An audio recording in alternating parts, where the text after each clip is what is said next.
হাইকোর্টের থেকে direct order আছে যে আমাদের সমিতির পারমিশন ছাড়া কোনো ছবি রিলিজ করতে পারবেন না।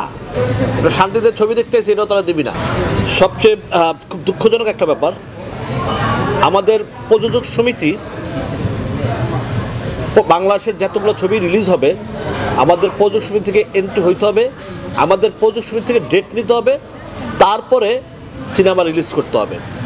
এটা শুধু আমাদের প্রযোজক সমিতির নিয়ম না, এটা হাইকোর্টের রুলসও আছে। আমাদের হাইকোর্টের থেকে ডাইরেক্ট অর্ডার আছে যে আমাদের সমিতির পারমিশন ছাড়া কোনো ছবি রিলিজ করতে পারবেন না।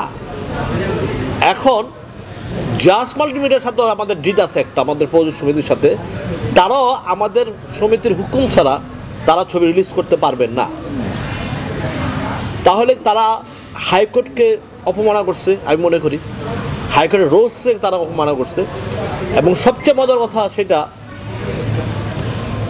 মানে তারা কেন যে আসলো ছবিটা রিলিজ করতে, এই জোর জবস্তি। হ্যাঁ, দুটা ছবি যেখানে বাংলাদেশে রিলিজ হয়েছে, বাংলা ছবি যেটা রিলিজ হয়েছে সেইখানে ওইখানে ইন্ডিয়ান ছবি রিলিজ করা, আবার এই দুটা ছবির সাথে, এটা তো ঈদ না, এটা এক সপ্তাহ পরে করলে কোনো সমস্যা ছিল না। কিন্তু তারা হাইকোর্টের রুলসে তারা অপমাননা করছে, আমাদের প্রযোজক সমিতিকে তারা অপমাননা করছে। এবং আমি মনে করি যে আমাদের যে একটা 18 সংগঠন আছে সেইখানকেও তারা অপমাননা করছে। এর ব্যাপারে আমার মনে হয়, আমি একটু আগে আমাদের অফিসের যে বাবু আছে তার সাথে আমি আলাপ করলাম, বাবু বলছে যে কারণ একটা নোটিশ তাদেরকে দেওয়া হবে।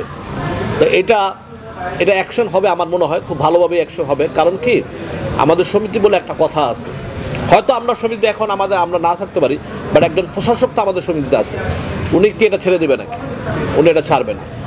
যেই কারণে এইটা টোটালি একটা রংভাবে, একটা গায়ের জোরে এই ছবিটা রিলিজ করা হয়েছে, যেটা আজও পর্যন্ত ঠিক হয়েছে কিনা আমি জানি না, কিন্তু আমার দৃষ্টিতে ঠিক হয় না এটা।